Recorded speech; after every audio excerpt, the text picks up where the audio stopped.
Hello everybody, my name is Roisin Fitzgerald, and I am from the Clare Leader Forum, and of course the DPI, and so welcome to my event. This is and it's called my event basically, and so today we are talking about the UNCRPD, and we are also talking about the article 27, so equal right to work. So work and the employment, the recognition of actually what 10. That's how much say. So here you go. Work and the employment, the recognition of the right of persons with disability to work on an equal basis with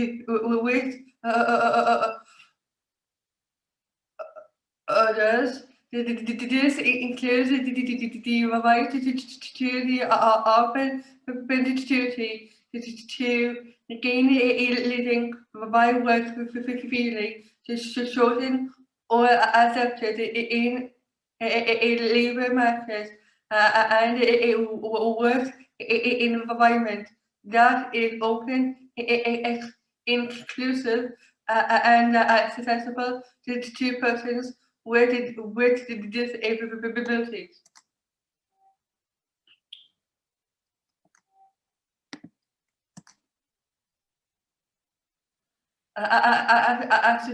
Article 27 that says that everyone has the right to freely participate in the cultural life of the community, to share the scientific advices and its benefits, and to get credit for their own work. This article for family in cooperate cultural rights and human rights for all. These package recognize the right of persons with disabilities to work on an equal basis with others. This includes the right to the opportunity to gain a living by work freely, chosen or accepted in a labor market and work environment that is open, inclusive, and accessible to persons with disabilities. The state's capacity shall safeguard and promote that realization of the right to work, including for those who acquire a disability during the course of employment by taking appropriate steps, including to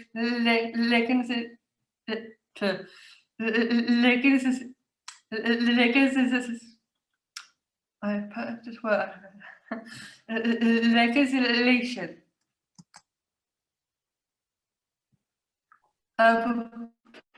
Promote employment opportunities and career advancement for persons with disabilities in the labor market, as well as assistance in finding opportunity, maintaining and research training employment.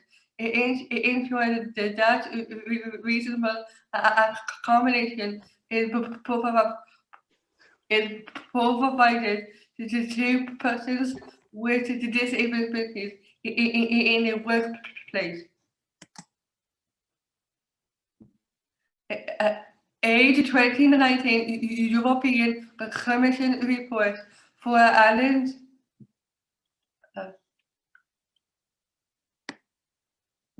Ireland knows that the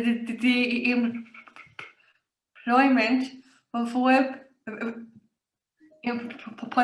rate for persons with disabilities in Ireland is one of the lowest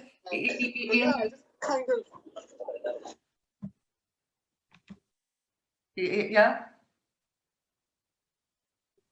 I'm so sorry, Roisin, I hadn't muted my thing. You continue. I'm muting myself now. In the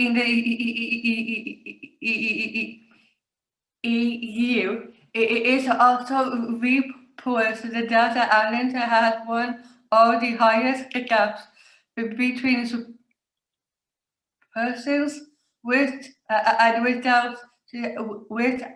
without the disabilities. The comprehensive employment strategy for people with disabilities 2015 to 2024. This seeks to increase the employment levels of persons with disabilities aged 20 to 64 from the 2011 census figure of 33% up to 38% by 2024.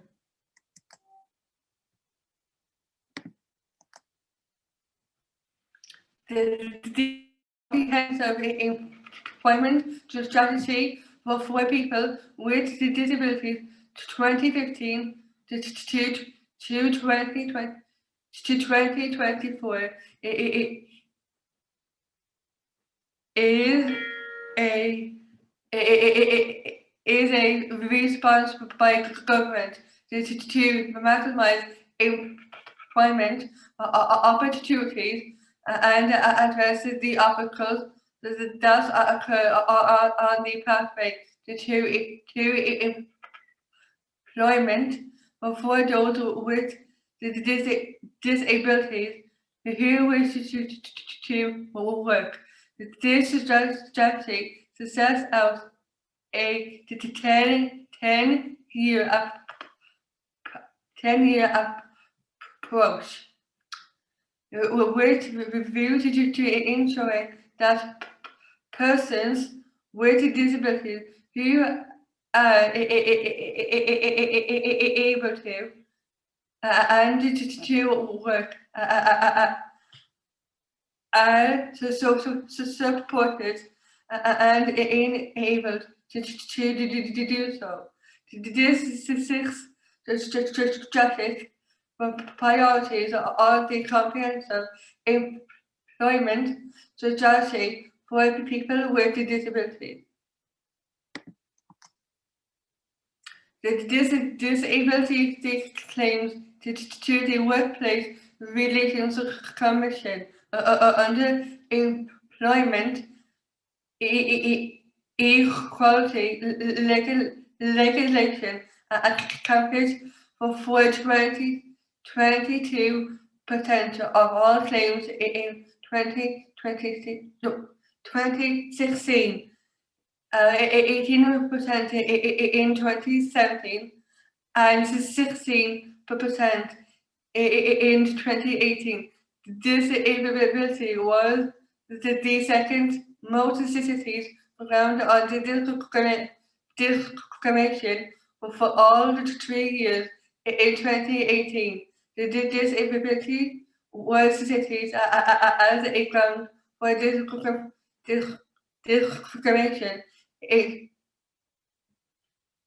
in 292 employment equality cases.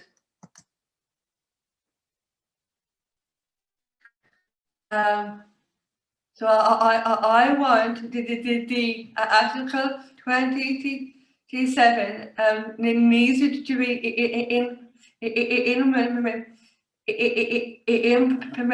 implemented sooner rather than later, because the government needs to make a start to raise the UNCRPD and all articles in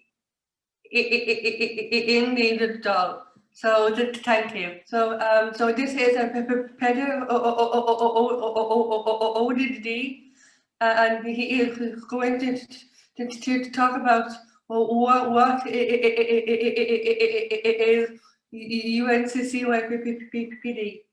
Okay, yeah, so hello everyone. Thank you, Roisin, for having me as panelist. Thank you, DPI. So yeah, I'm just going to, I won't be speaking for long. I'm just going to give you a very, very basic introduction to what the UNCRPD is, a basic crash course. It is the United Nations Convention on the Rights of Persons with Disabilities.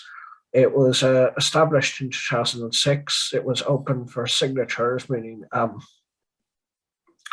governments around the world or state parties, to use the weird term that is used in UN, by the UN. I have no idea why. Anyway, have to sign it and then ratify it.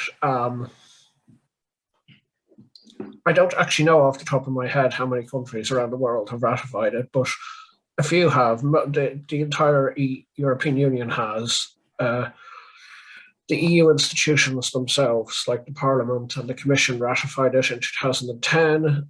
Ireland was actually embarrassingly the last country in the EU to ratify it in 2018. No surprise there. So what does the UNCRPD do, and why does it exist? Well, to answer the last question first, it exists because disabled people were gradually over time recognised on a global level as being an oppressed group, whose rights need to be codified in law and protected. The UN didn't realise this overnight. They realised it gradually. They had stuff like the Year of Disabled People, I think it was in 1981. So this was a progress. There were other rights conventions like the UN Convention on the Rights of the Child. So this is very much in that model. A lot of it is, there are over 50 articles, but really only 32 of them, I believe, are kind of relevant for, are usually cited by disabled activists. The last like 20 plus articles are kind of administrative, kind of how the convention will be implemented and kind of legal technicalities. So we're not really going to talk about them tonight. Articles include, so there's stuff like rights for women with disabilities, Article 6. There's rights for children with disabilities, Article 7. There's accessibility, Article 9. There's rights of disabled people during climate emergencies and war zones, or I think it's just called emergencies actually.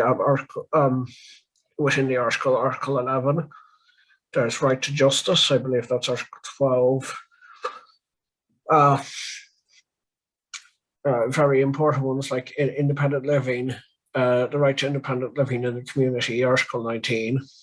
Groups like Independent Living Movement Ireland are big into campaigning around that one. Article 24 on access to education. Article 27, which we will be discussing tonight, on employment. And Article 28 on a right to a fair and decent standard of living, which includes stuff like social welfare, and also it ties into the employment.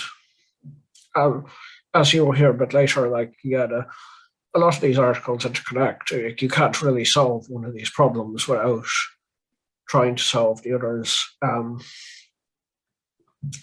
The convention isn't perfect, but I would say it's a very good document. That's kind of the highest form of authority for disability rights. It's operated by, it's run by a committee, the committee of the UNCRPD, who basically make declarations and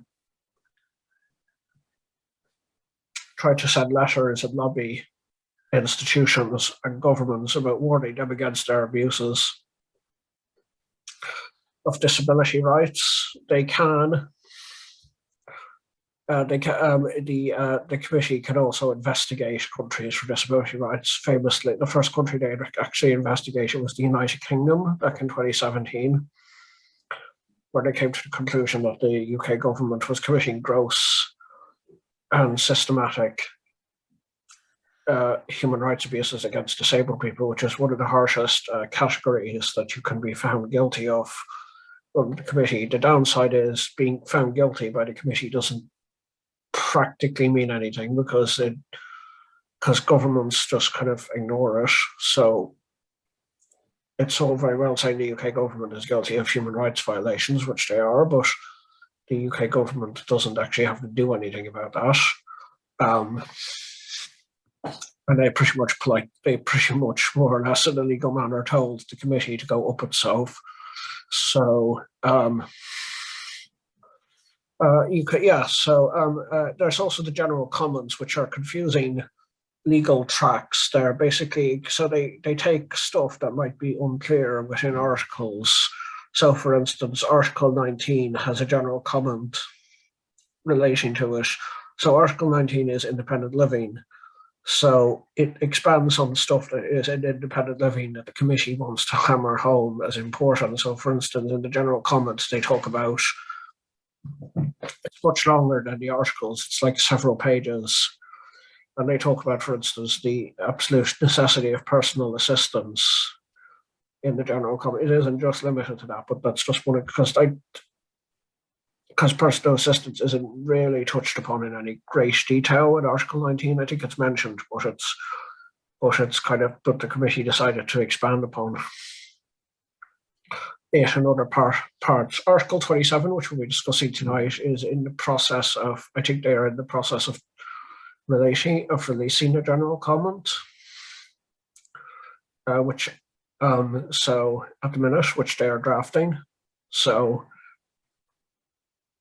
that will be interesting to read. The problem with the general comments is they are not legally binding. The convention itself is legally binding. That doesn't mean states will actually obey it, like the UK government, but in theory, they actually are. It is actually international law, so it is actually fully legally binding. But the general comments, though the committee themselves have stated that they do consider them legally binding, are in fact not, strictly speaking, legally binding. This has led to problems like the European Union simply refusing to acknowledge the general comments because technically they're not legally binding, so they use that as a loophole. And unfortunately, they like to conflate the general comments with the conventions. They kind of argue, well, if the general comments aren't important, then we don't actually need to take the convention itself seriously. So there are problems with the convention, but as a whole, I think it's a good document. I hope you understand why it exists. You can also submit shadow reports to it as well, just to say as well. So Ireland submitted one with a shadow report is when an organisation like Disabled People's Organisation monitors government progress of how well or unwell they're implementing the CRPD at a national level. They will submit documents to the committee, and the committee will then decide if they want to investigate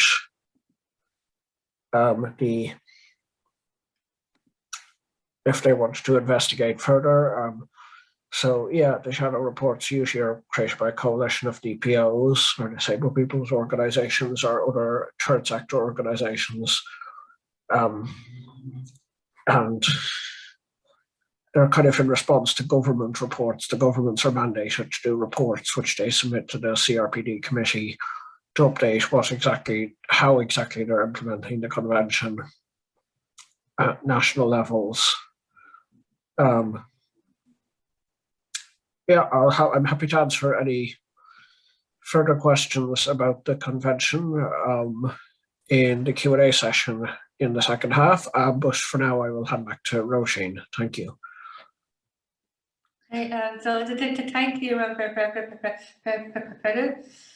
So unfortunately, next we have Anne-Marie Flanagan here speaking, but I am going to jump onto Patrick Flanagan. He is talking about.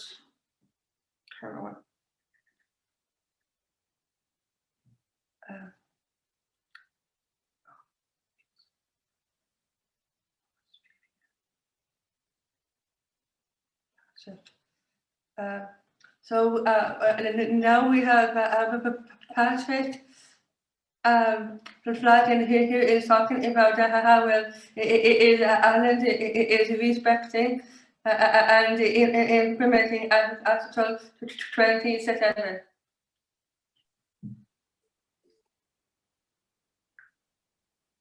Hi, can you hear me okay, Roisin? Yeah. Hi, perfect, thanks. Hi everyone, thanks for thanks first of all to Roisin and Peadar for inviting me to talk to you guys today. I suppose and Peadar's already touched well on the importance of the UNCRPD and the wider implications of it. But I'll keep myself limited to Article 27, the work and employment. So myself personally, I'm a disabled man. I'm a power wheelchair user and have been for the past 22 years, excuse me. So I have had my own journey through life, I suppose, and that has been fortunate enough to be able to have employment at different stages, full-time, part-time, so work experience as well in my earlier years. And it's obviously at different stages. My impairment and my disability were a factor in this. And I know through conversation, through experience, my knowledge of the experiences of others, as I grew up, that it was a challenge for people to not only obtain work in the first place, but also to see themselves as capable of working and of being able to, be able to go on to further education, training, and subsequently employment. So I suppose the internalized impression, the internalized challenges that have been created as a result of probably a society that wasn't as inclusive or as open to disabled people working as it should have been, I've seen manifested in many different ways over the years. So something like the UNCRPD and Article 27 in particular is really, really important for being able to change that and to be able to tackle it. So as Peadar said, Ireland have been very slow to sign up to the UNCRPD, and obviously because we're slower to sign up and ratify, we're also going to be slower to implement and progress. So it's the unfortunate reality that we're in. In terms of the progress Ireland has made, I suppose we could say, we could look at some of the individual points of the UNCRPD, and I'll just read through the opening part. It first says states parties recognise the rights of persons with disabilities to work on an equal basis with others, including the right of opportunity to gain a living by working freely. By work freely chosen or accepted in a labour market and work environment that's open, inclusive, and accessible to persons with disabilities. And then state parties will safeguard and promote the realisation of the right to work, including those who acquire a disability over the course of employment, and take appropriate steps through legislation to do this. And I suppose one of the challenges of adhering to Article 27, I suppose, the diverse range, the diversity of the disabled community, and the diversity of sport, the diversity of impairment, diversity of changes or adaptations or supports that people will need in order to be able to access work. It's not a one size fits all. It's very nuanced and it's very specific to each individual. That can be a challenge. I imagine it's a challenge for large organizations, entities, whether it's employers or governments, putting together supports to be able to do something on a large scale, macro based, but something that's also unique and fitted to individuals. So I think we see some of those challenges manifested in how companies and how organizations strive to increase the number of disabled people they employ.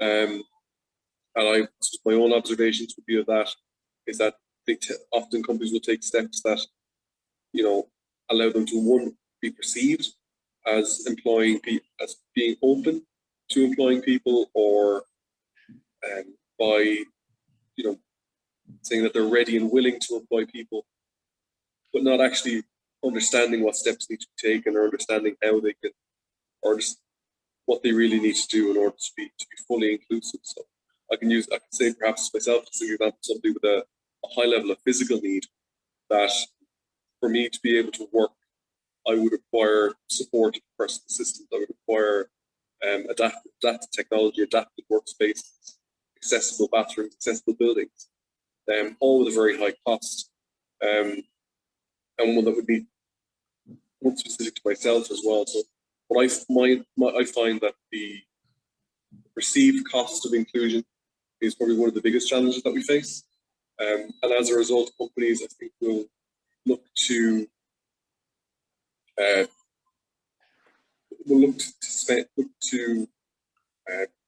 pressure governments into grants and find ways that, you know, the responsibility is taken away from them. The responsibility is put more on disabled people or put on government and policy, rather than taking the steps that they need to themselves. If we look then at I suppose the other, within Article 27, then the 10, 11 sort of key points within the article, that Ireland is required to, ideal scenarios that Ireland is required to have in place in order for us to sort of successfully realise Article 27.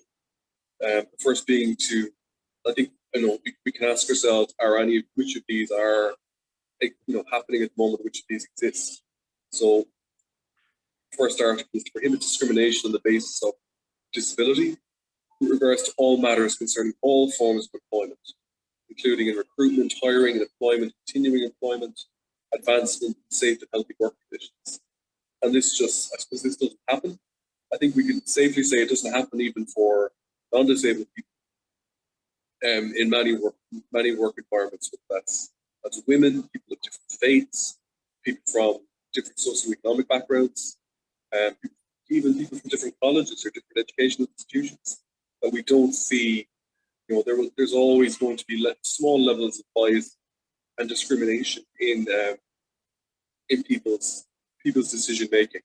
I suppose we want to minimise that, and we'll see that minimised as much as possible. And it's, I suppose, one issue I would take at that point, it's very broad, and it's difficult with broad sweeping statements. One to be accountable, but two, to implement. We can point to say, you know,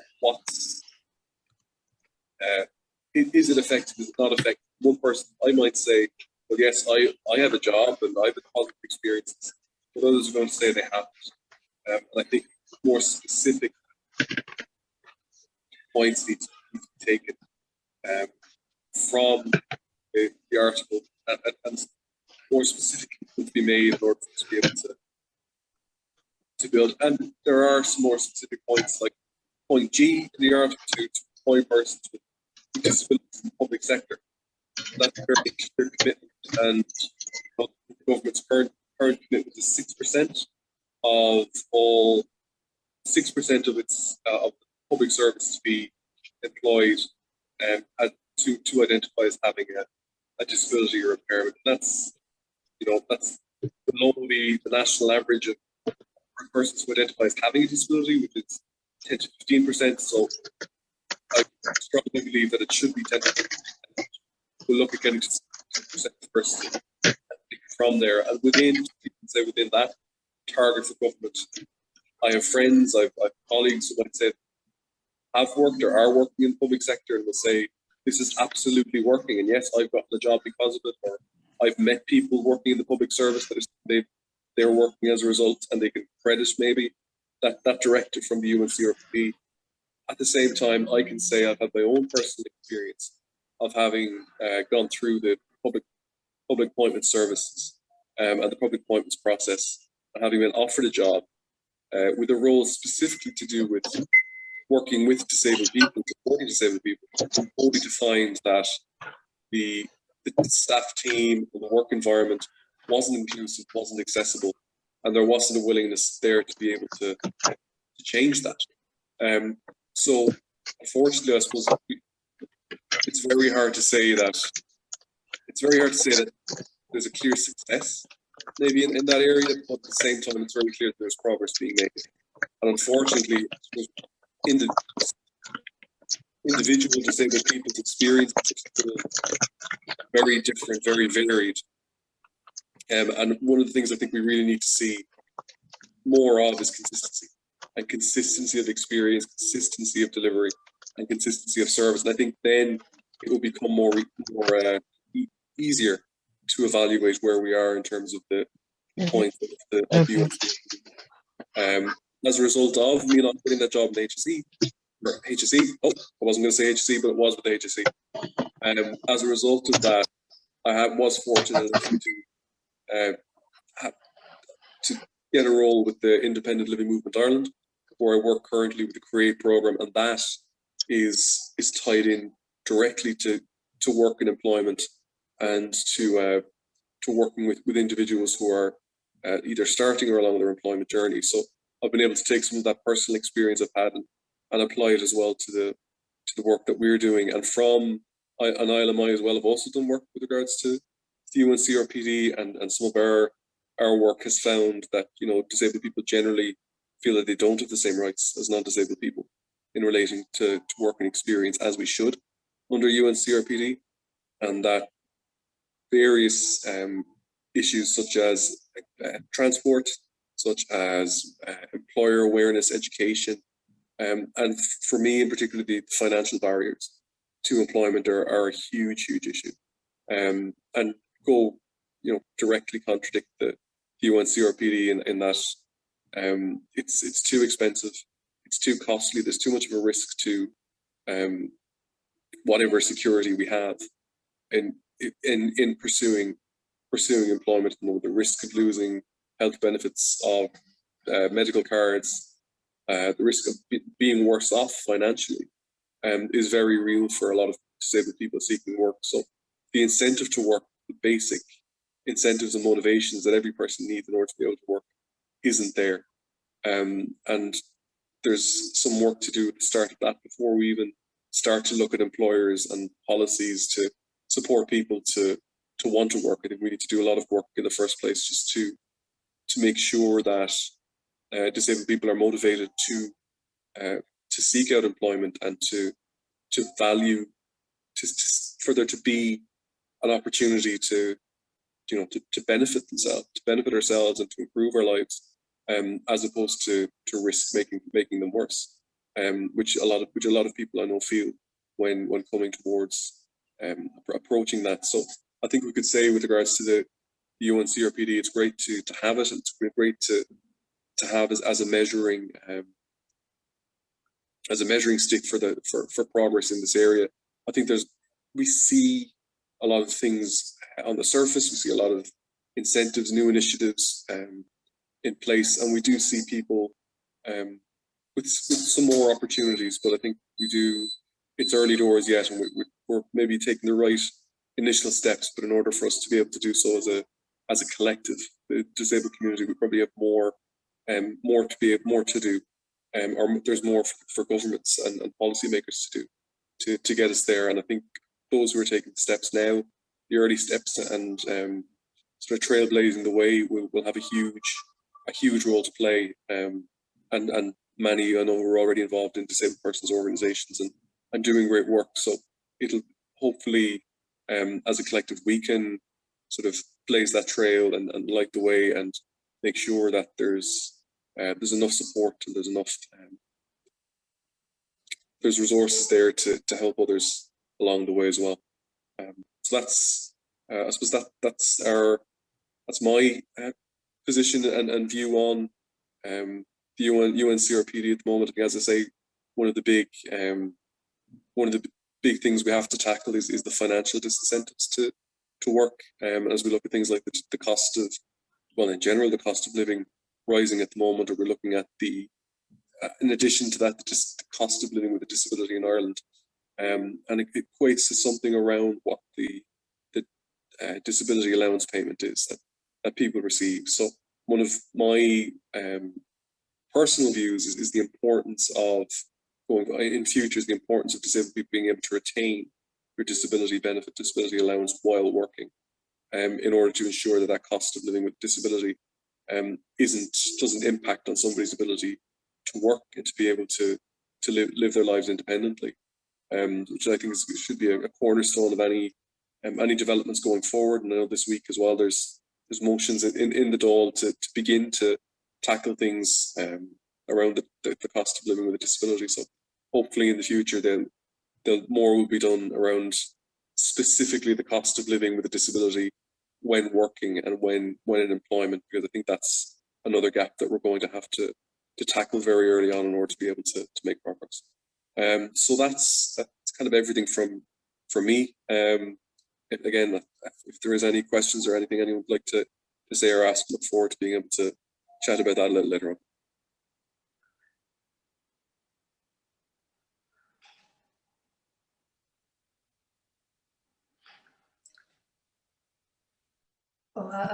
Thank you, Patrick. So now I am going to give you Anne-Marie Flanagan. So she is a member of the Clare Leader Forum and of course the ILMI. So I will now hand you over to her now. Thank you, Roisin, and good evening, everybody. It is great to be here. It's really interesting when we are speaking about one article. I feel that there might be repetition. So I know my internet broke up. So Peadar, I just wanted to know, when you were your contribution, did you cover the whole CRPD or what did you cover? Yeah, I just covered briefly the introduction. I just gave a very brief overview of the UNCRPD. I summarized I just listed some of its articles, but I didn't really discuss them in detail. All right. And did you look at the purpose and the characteristics? Yeah, I explained why it was there, and I explained about the committee and the shadow reports and stuff like that. Yeah. Okay, great. Yeah, because I suppose the reason why I asked that was because I think it's really important that we remember that when UNCRPD was being written and agreed, that to remember that it wasn't about identifying the new rights. So the notion of the right to work, it didn't just suddenly pop into Article 28 when each of the countries and DPOs and experts were looking at, well, what are the fundamental rights of disabled people? Because I suppose for me, what's really important is the preamble in part 1 of the convention. And it reminds us that in actual fact, there's a whole cohort of rights that are enshrined in covenants and conventions that the UNCRPD brings together and that the articles are about explaining those rights. So I suppose remember that Ireland has ratified the Charter on the United Nations, which describes the inherent dignity, equal and inalienable rights as the foundation for our freedom, justice and peace in the world.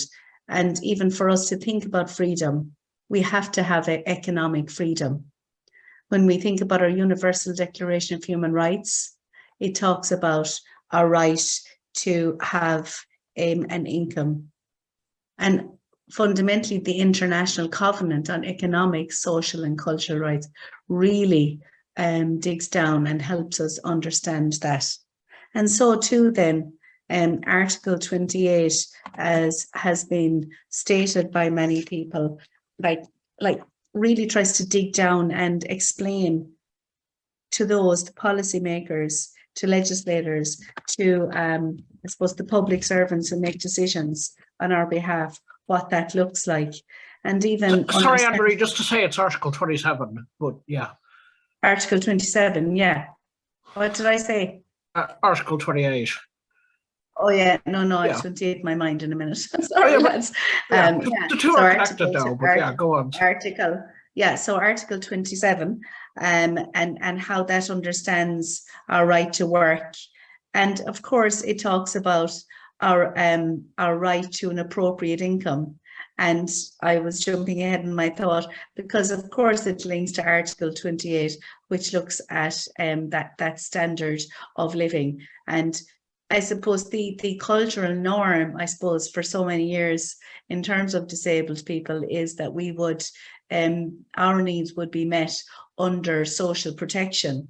And of course, that was one of the driving forces for bringing about the UN Convention, that when you looked at the three, the historical three reasons, the rehabilitation, the medical model, the institutionalizing of us, and then that where countries did have social protections, that's where we lied. We lied in receiving an income from the state. So even if you, like the idea that we would be workers, contributors, professionals to and contributing on an equal basis to others within a state, you know, in terms of, I suppose, the age, the longevity of states, our constitution, I suppose that concept is still relatively new.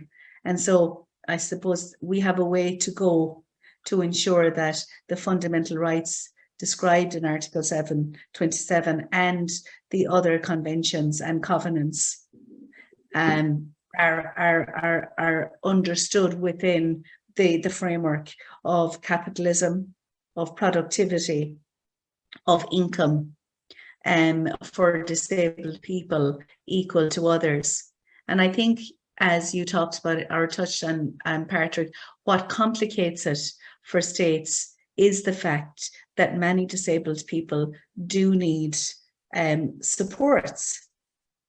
But what's really interesting is that understanding or interpretation is by its very nature ableist, because when we look at people who are workers who are also parents, we understand that parents, to be able to go to work, need supports for care for our children. So as parents, we understand it. But then when we jump back in to what supports look like for disabled people to meet our responsibilities as citizens of the state, as contributors, as parents, as workers, and it is without doubt through ableism, I fundamentally believe, until we crack it, we will find it really difficult to achieve our fundamental rights. And even understanding the state's responsibility to safeguard disabled people, including legislation. And I suppose I'm reminded of when the Equal Status Act and the Employment Equality Act were developed in Ireland, and even the debate around reasonable accommodation. And we know that the Constitution protects the right to property. And as a consequence of the right to property in this state, reasonable accommodation was reduced to nominal cost.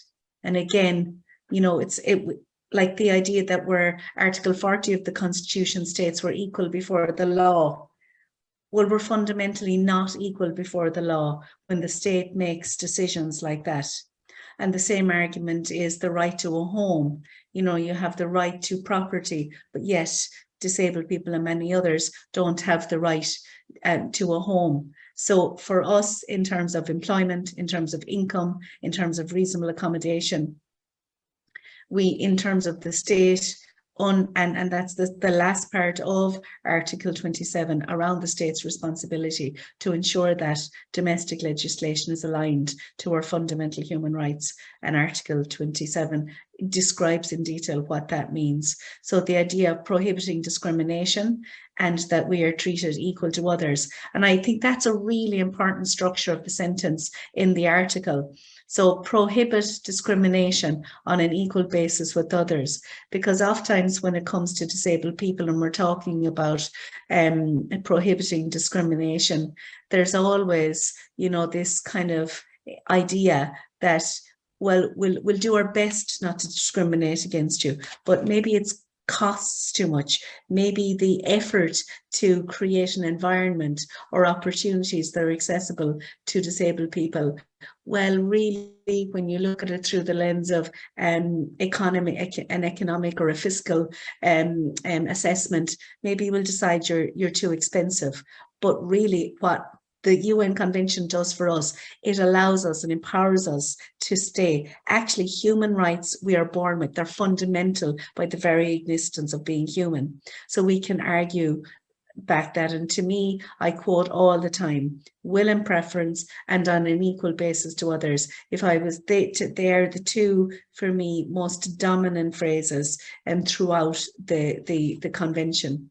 The idea of equal opportunities, this idea that I suppose, again, moving from the paternalistic model to the social model and human rights model, moves away from working. So, of course, first of all, let me restate, there are many people who choose or who need to work part-time, who need flexible arrangements. That's a fundamental right. At the same time, what we need to ensure that by responding to that, we also need to ensure that permanent, secure employment with clear career advancement and progression is central to the private and public sector. We talk about the Disability Act 2005, and in that it put an onus on public service and civil service to employ 3%, which moved to 6% of the stat quota, and to ensure that disabled people are. We know through some of the research that people who acquire their impairment and disability at work in the public service are counted as the 3 and 6%. When in actual fact, the intentionality of it was that people with disabilities would seek employment. And so that people who were non-disabled starting their career, who acquired their impairment, that their needs, of course, fundamentally should be catered by the nature of being a permanent employee of that organisation. But what's really interesting, we look at where we are in the workforce, that there isn't still to date, after all these years, a code of practice and a policy and interpretation of the quota that would ensure that that career advancement and progression would be built into that 6%. So the 6% of middle to senior management, like the executives, the decision makers, that the key the progression path for disabled people is certainly not understood within the public service. We know that, as you said already in your contributions, we talk about assistance. And of course, we have Article 19, which talks about living independently. We know through, I suppose, the work of organisations like ILMI and many others, the idea of independent living, personal assistance, living in the community is fundamental. But if we're not protected under Article 27 to have an appropriate income, to have secure employment, then, you know, it's a chicken and egg. Then maybe the resources to pay for our rent or mortgage, you know, is significantly impacted and reduced. So again, that's something else that's really important, even though we're focusing on Article 27, like the the preamble of the convention and all conventions clearly states that they are not standalone articles. They are inextricably linked. They are interdependent. And so if I, for example, are advocating for my human right to work and have an income and be able to have security of employment, then I can absolutely fundamentally quote Article 19, and Article 19 then allows me to at least advocate for my rights, and all of us together, and for our rights, because we need personal assistance service, we need access to transport, we need a place in the community to live, to call a home, so that we can bring all those pieces of the jigsaw together. And also it says clearly in the article, and that we have a right to be supported to attend for an interview. So again, when we understand that, we understand that to be, for example, it could be assistive technology, it could be personal assistant, or it could be a sign language interpreter, it could be a physical access, it could be assistance to interpret, it could be, I suppose, ensuring that the environment is safe for people with particular support needs, people with neurodiversity. And I think sometimes we are quite narrow in our interpretation of what access is and universal design means. Again, I just wanted to draw our attention to the fact that without, of course, we have to, when we're talking about this, we want to build ourselves up. We want to, you know, celebrate our abilities, celebrate our human rights. And sometimes when we're quoting, I suppose, the failures of the state, it can feel a little bit heavy.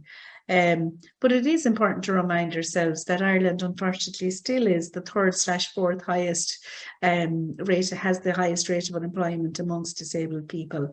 That in 2016, there was only 36% of the workforce of disabled people at work. And again, it's really important to again dig down and understand that. Is that permanent employment? And I know, Patrick, you talked about the right to disabled people to keep DA. I suppose what I would say is that we need the right to all our secondary benefits that keep us safe, all at the cost of disability. So it doesn't matter what we call it. Right now, disability allowance is known as an allowance for people. And of course, this is the trap, you see. So by right, everyone who's not working, who wants to work, who has a disability, should be on the live register. And with our disability, for those who aren't working, should have a recognition that we have other needs. And then the disability allowance, which was always intended for people who cannot work as a consequence of their impairment or cannot work full time. So again, I think we ourselves need to do a little bit better in kind of unpicking what equality looks like in social protection, Article 28, what it looks like for us to have our needs met. So if there's an unemployed disabled person wanting to work, that person has every right to be on the live register equal to others, because then it isn't until we're on the live register. So I keep saying we, sorry, I'm the privileged one, I work full time, I have my permanent job and a career.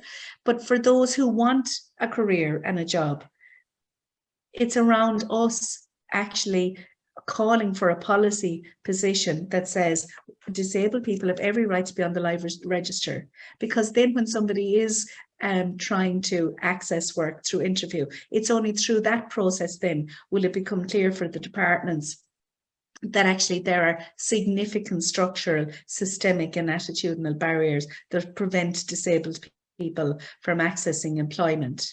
And it's through trying to attend for work and courses that will become clear.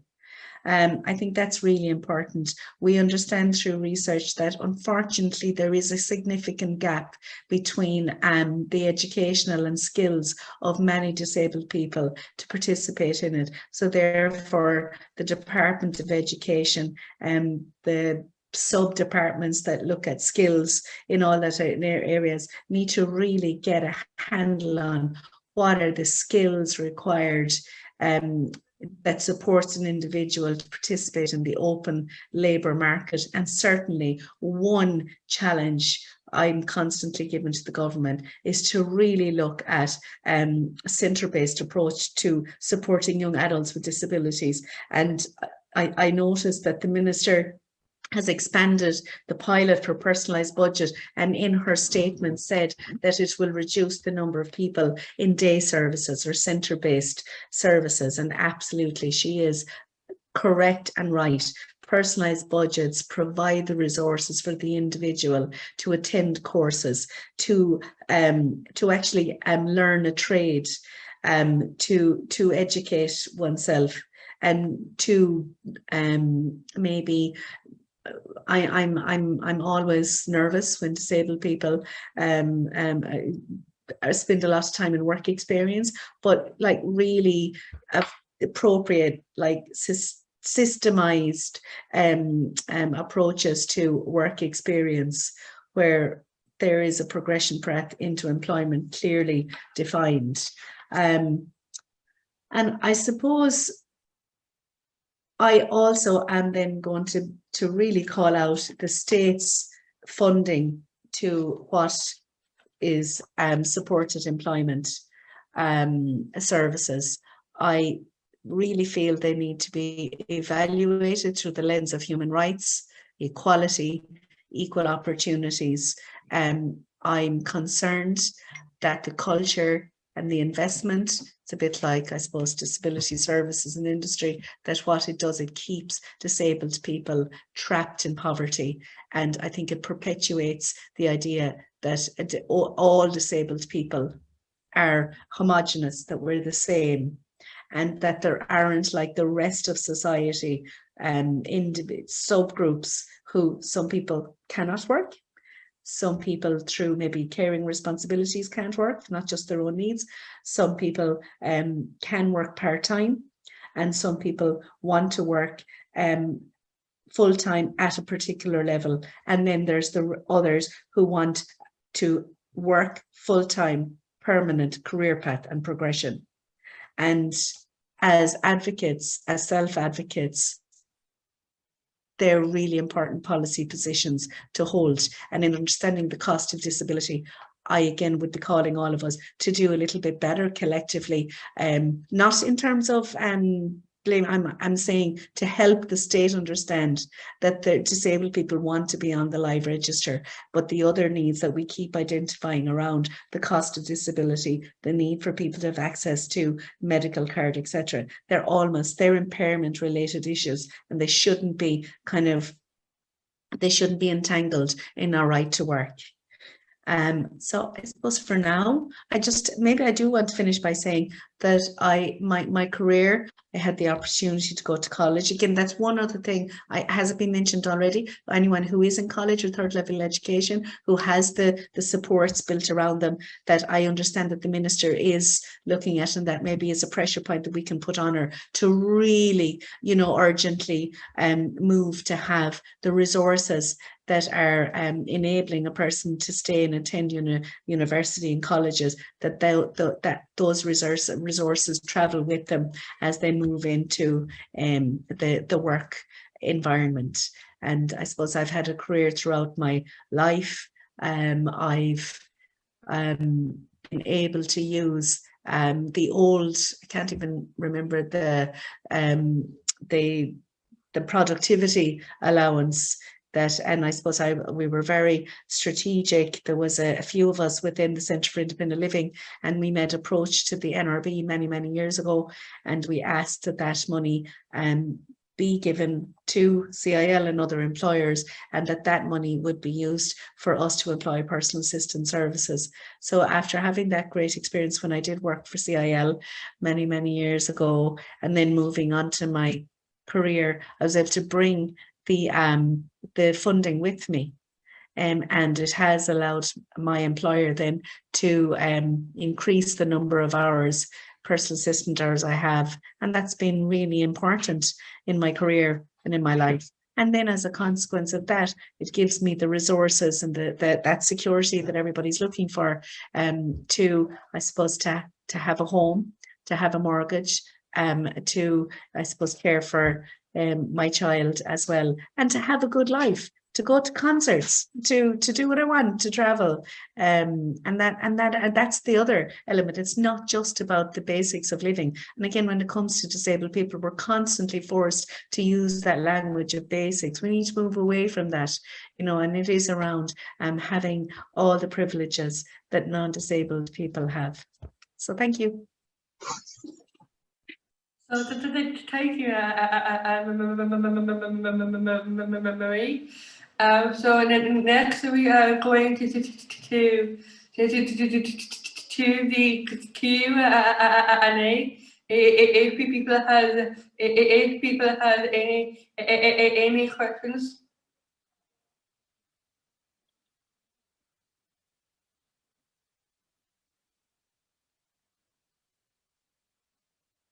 Have anyone any questions to ask one of our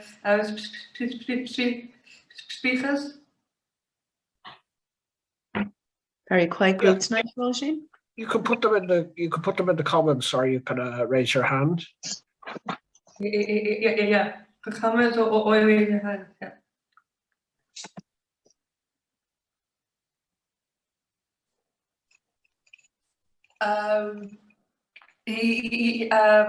Yes, Gavin.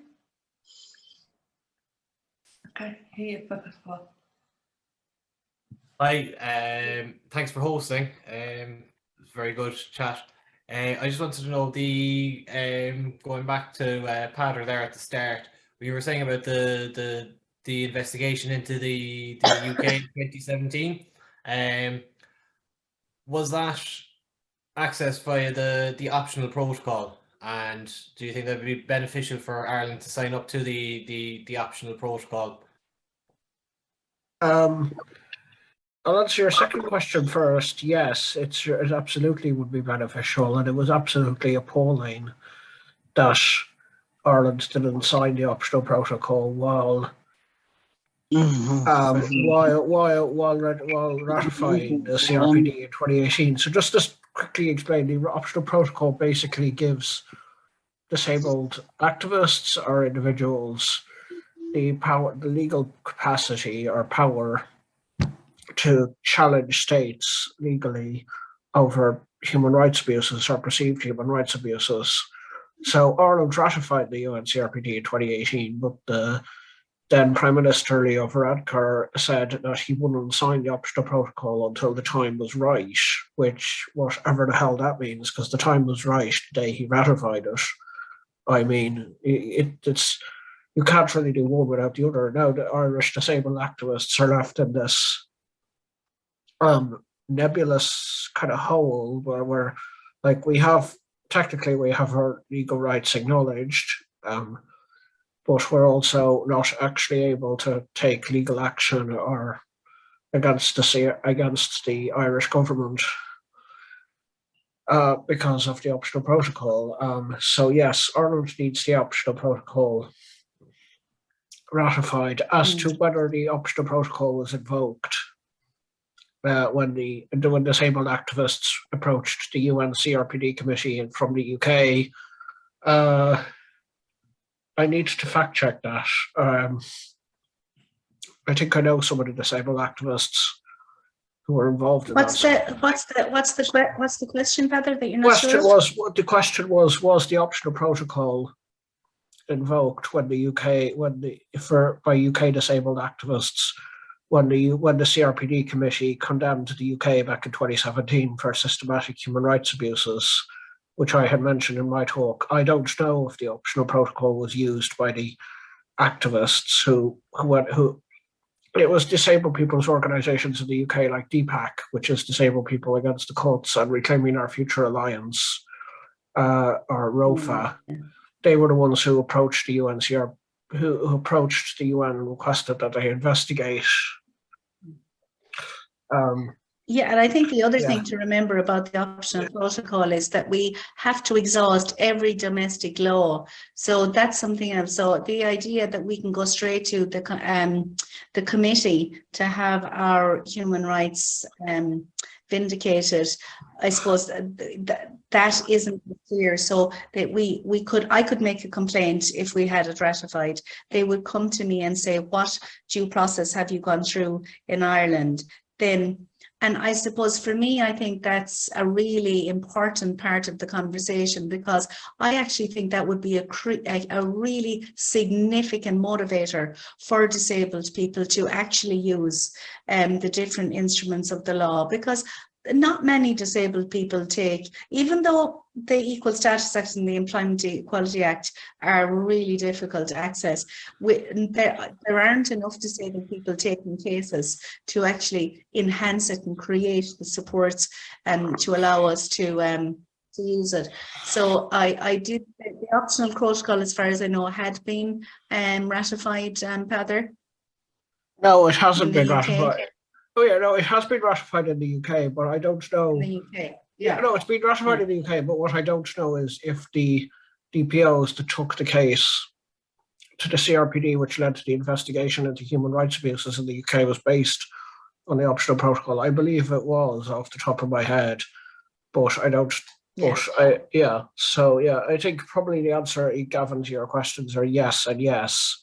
Certainly with the last question, absolutely yes. Ireland needs the optional protocol to be ratified, but as of now, it isn't.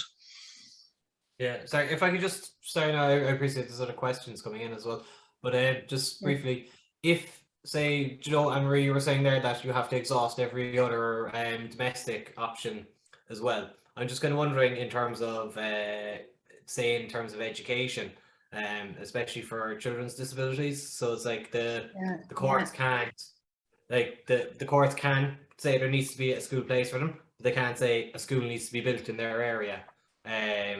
So like I suppose the next logical step then is, do you think that would class as, like, would you be able to bypass the domestic situation then when you know that they've already, like, the courts have already been restricted in the past on issuing that ruling, even though in certain parts of the country it's blatantly obvious, like you have kids traveling 2 hours to access an hour and a half of education, and it's just kind of, it's madness, like. Yeah.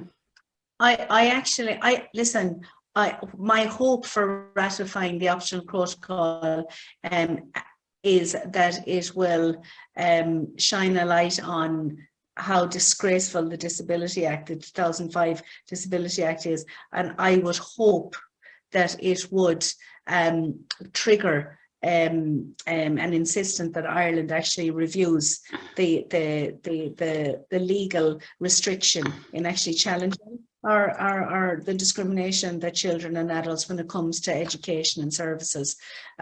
So obviously Ireland is not ratifying it because it knows that there are fundamental human rights violations going on in this country. I'm sure they'd be jumping up and down with joy celebrating it if they felt confident in it. But the Disability Act was probably, in my opinion, one of the greatest atrocities bestowed on disabled people, to allow us to protect the state. And I feel angry all the time that the Attorney General, of course, but that's their role, established laws that protects the state against, I'm sorry, we are in law the most vulnerable. We are, like, disabled people, most of us are pretty poor, need support to take cases. It's exhausting, it's tiring, and don't even have the services. The irony of the catch-22, you need the service, the supports, the autonomous supports to actually challenge all of this. So yeah, I think really our energy, we are all working towards putting pressure on the state to to fulfill the articles, but a good old campaign now to get that option protocol ratified now, I think could really, really move our human rights protections along. I don't know what anyone else thinks. There are a lot of questions, yeah. Can you see them, Roisin? Is that okay, Gav? Roisin hand up.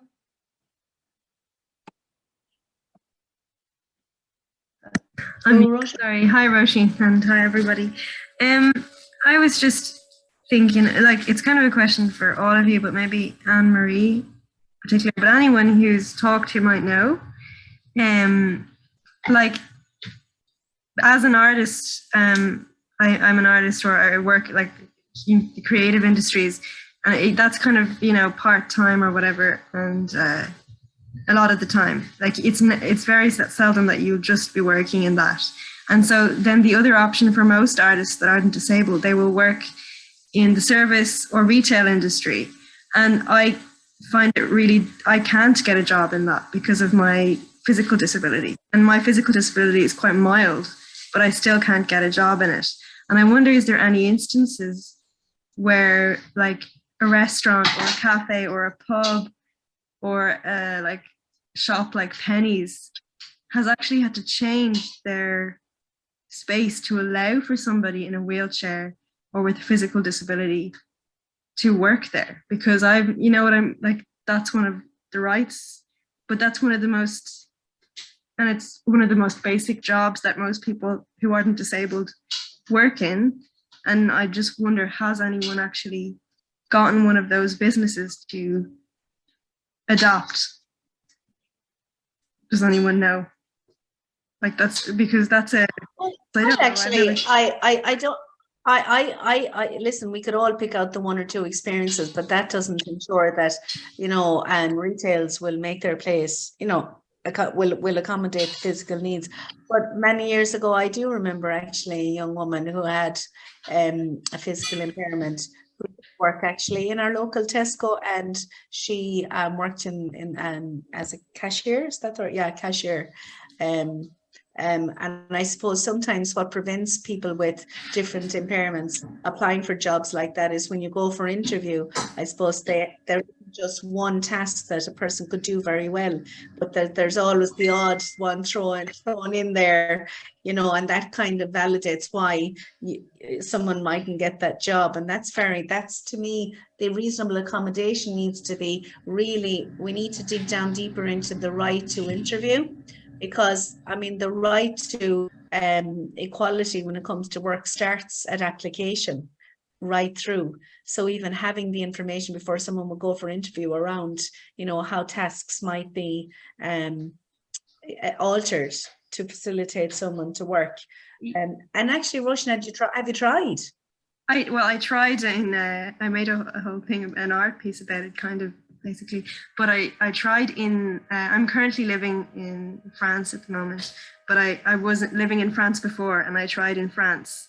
And I didn't tell them I had a disability on my CV because I never do. Yeah. I turned up to hotels and they were like, no, because you can't do things. I could do it, but just not fast enough. Do you know what I mean? Just not with the same quality of a really good hotel who want everything perfect. I couldn't do it. And I can kind of know that, and you know, but they wouldn't have said, you know what, why don't you work on reception, which might have, you know what I mean, or why, but that's it about shopping, supermarkets, or about like clothes shops. Yeah, you can probably work on the till, no problem, but then there's other tasks. Yeah.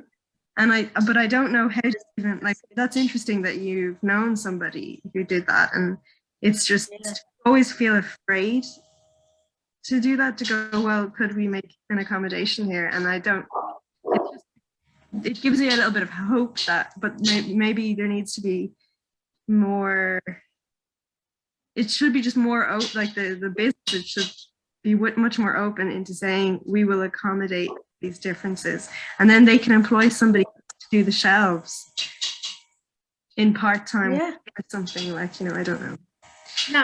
Yeah, well, it's just interesting. I mean, there are a lot of disabled people working in the retail industry with different impairments.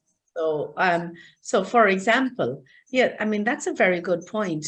I mean, not to be folksy, but there are people who, God, you know, pride themselves in showing off somebody who is, you know, working in their supermarket around a particular task. Yeah.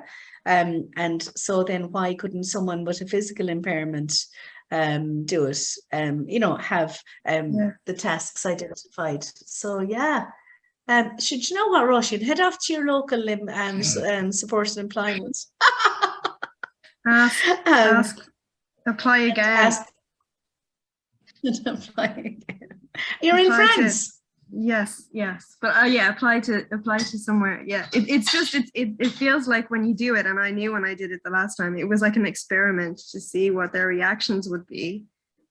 You know, and I just, it's just difficult, and I'm sure everyone here has, like, when they go to any, it's just, you're like, look at me, I'm disabled, when you turn up to the interview. And I think, Roisin, the biggest challenge really is... Guys, can I just ask, sorry, I'm interrupting. Can I ask those who are admitting, could you take us off spotlight so we can see everybody? And then everyone can be part of the conversation. Thanks. Sorry there, whoever's speaking.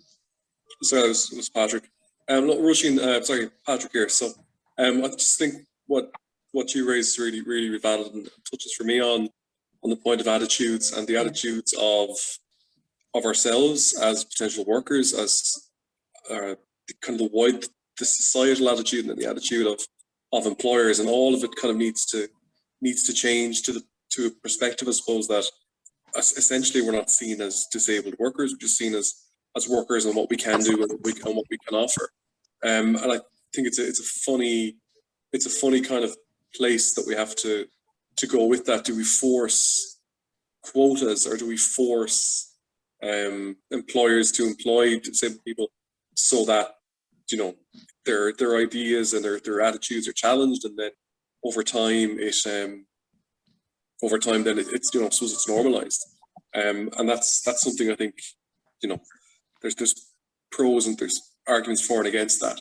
But I think one thing we can do ourselves, and I think at the core of it, it comes down to a knowledge and a confidence in what we want to do. So I think the biggest challenge for employers it's not their willingness to employ, it's not their willingness, even in a lot of cases, to spend money to facilitate or accommodate or put in place what somebody needs to be able to effectively do their job. It's actually not knowing how. It's not understanding the challenges. And why would you? If you don't have an impairment yourself, or you're not living with somebody with an impairment, you're not going to know how to accommodate a person with an impairment. No more so than I'm not going to know any more about running a company as a CEO any more than the CEO is going to know about me being able to do my job today. But I think, sorry? So you're talking about communication. Communication, and I suppose something is being, I suppose, having the knowledge, and, you know, and having the knowledge and the understanding. So I think for, you know, I suppose I can say I found my belief is that if we, you know, can take ownership, not ownership but pride and control of our impairments and what we want, looking for, we can go in. And I think, like you kind of suggested yourself there, that the idea of being able to say, okay, well, I might not be able to do this, but I can do this. Or even if you know what the sort of the 5 main tasks are of a job, that you're going in and saying, right, I can do 1, 2, 3, and 4. I will do 5 more slowly. But this is a way to this is a way to, you know, mitigate that, or this is the way that I'll be able to do, you know, this, that can be, you know, successful for that role. And I'd like to think that because I feel that myself, that when I have that information, or when people have that information, they're more confident in being able to deliver what we need. Now, if they still choose not to, we're talking about more deep-seated, deep-rooted biases and discriminative views. But I suppose, if we can distinguish between what, you know, might be a fear or a lack of knowledge or know-how, and be able to say, okay, well, it's not that, you're clearly discriminating here, you clearly have a negative bias towards me, then it's easier to challenge those and be able to address those as well. And I think it can give us confidence as well. I think being able to, I saw somebody put up a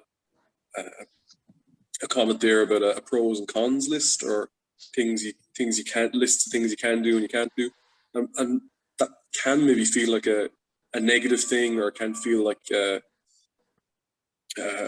know, disempowering to do maybe sometimes. But I think as well it can be empowering to you know, to be able to focus on those things that you can do, but also understand, you know, maybe what it is that the employers are going to nitpick. So for me, I know an employer is going to look at me and think, well, you can't move your arms. How are you going to be able to you know, take a page out of the copy machine? And they're right, I can't take a page out of the copy machine, but I can ask somebody to take a page out of the copy machine. If somebody doesn't want to do that, then, you know, that's probably like kind of, you know, if you can't trust somebody to be able to help you out with that, then maybe that's a work environment you don't want to be in. And that's another thing, is that, you know, if, you know, eventually we'll, you know, the right people will look to engage us, to hire us, and they're the environments we want to be working in the first place. True. Yeah. But there's a lot of people that don't want to work with you. See, that's the thing. I don't know. It's just interesting. Thanks. I was just wondering about, like, yeah, disabled people in retail or service industry, and also I think it's partially because they don't want someone to look like, there's a sort of image that they have of the way people have to look, and they don't want your image or whatever. So I don't know, it's just because a lot of the times when disabled people talk about work, they're usually working in it depends, but it can often mean like an office work, or especially for people with physical disabilities. And the other kind of work is it's like, well, you can't do that, whereas you actually can, because I've worked in physical jobs for free as a volunteer, but like nobody will hire, you know, like it's a weird. So if I can do it for free, it just kind of just annoying. Yeah. Yeah, can I just jump in here, Roisin? I kind of empathize. I don't know. I mean, I have a visual impairment myself, and I mean, at the minute, I'm just desperately looking for part-time work, and I can't find anything. So yeah, I mean, they actually don't usually tell me that it's because they're not hiring me because of my visual impairment. It's more that I lack the experience. So yeah, I don't quite know what experience I'm expected to get after 7 years of disability activism and like creating DPOs and event organizing. I mean, I basically have secretarial, administrative, event coordinating, chairing experience. I've been to, or I've arranged events internationally. I don't know. And I have a master's, so I don't really know what experience I meant to get exactly. But yeah, it feels a bit like an uphill battle. Mm-hmm. So yes, what? Hi, I suppose I just wanted to ask the panel a question. Something that I've been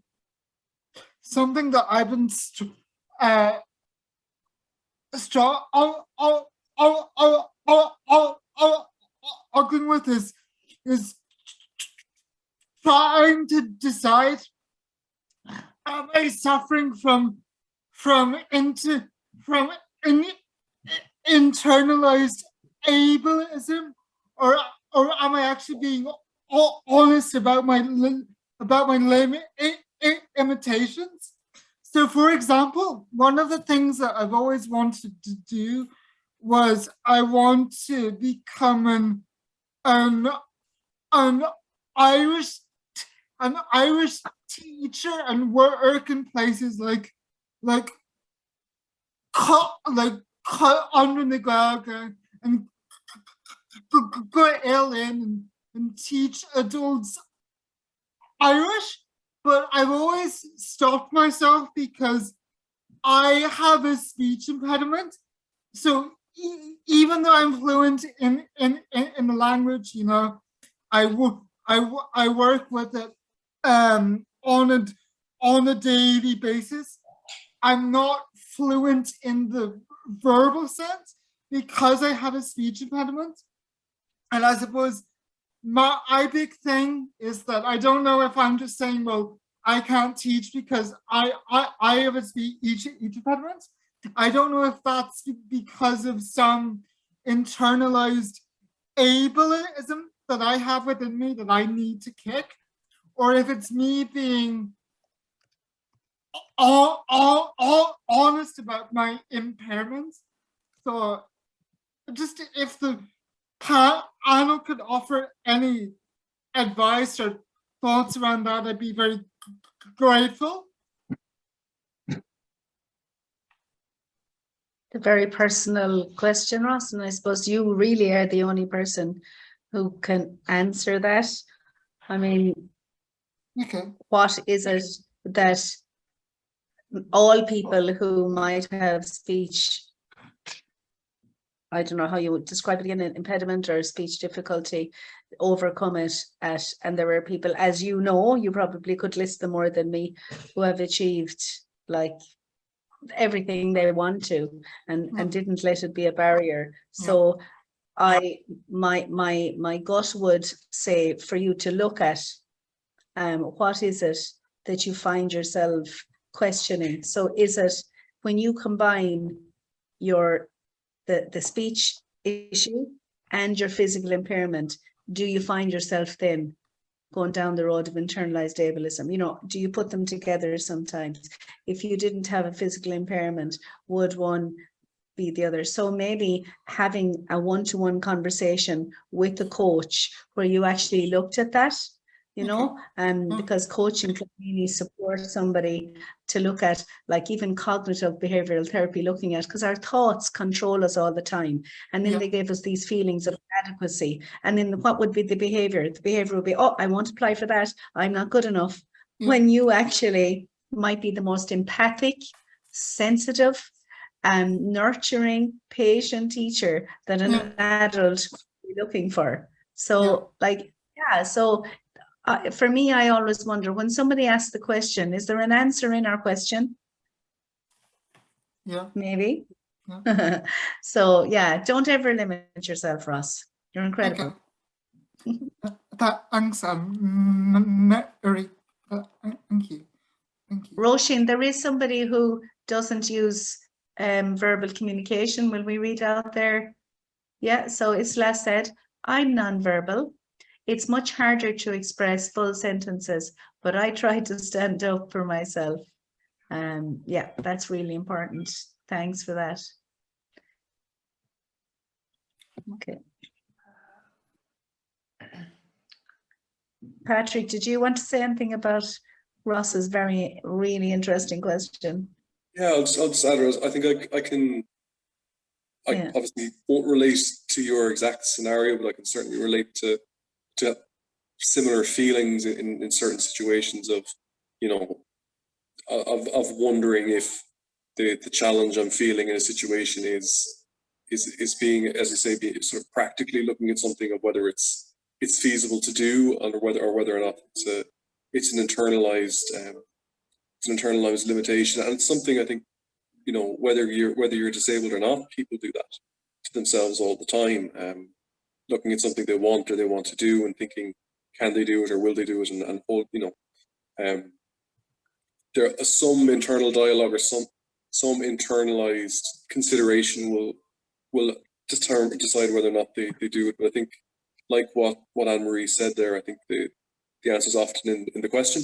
And I certainly think, you know, you have you know, and I know you took part in the Create project with ILMI, and you know, you've certainly got the talent and the skills and the done great work to be able to realize the ambitions and the goals you have. So perhaps down the road, you know, it might be something that you give a go, and maybe it didn't work out because maybe you didn't enjoy it, or maybe you found that, you know, maybe, you know, we never think of ourselves as difficult to teach when we're students, but maybe you'll find as a teacher that, yeah, those students are a right pain to have to work with, and it's not true. It might be something that works out for you, but you know, it's something. I think it's definitely, you know, with anything, if it's a goal and it's something you want to do, is to pursue it, and maybe there'll be challenges or maybe practicalities of things that mean it's not worth it for you to do. but that'll be a decision you make for yourself, and not because whether, you know, and what's best for you, and not because of whether or not we think or you think that it's not worth it for somebody else. That answer, Patrick.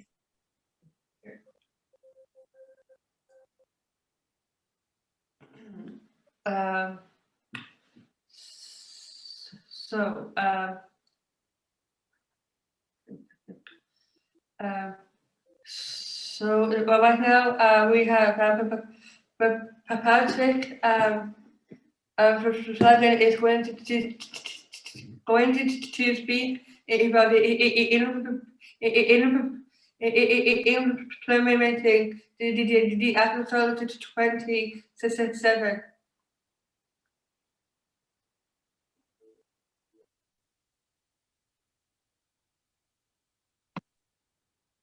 I'm calling on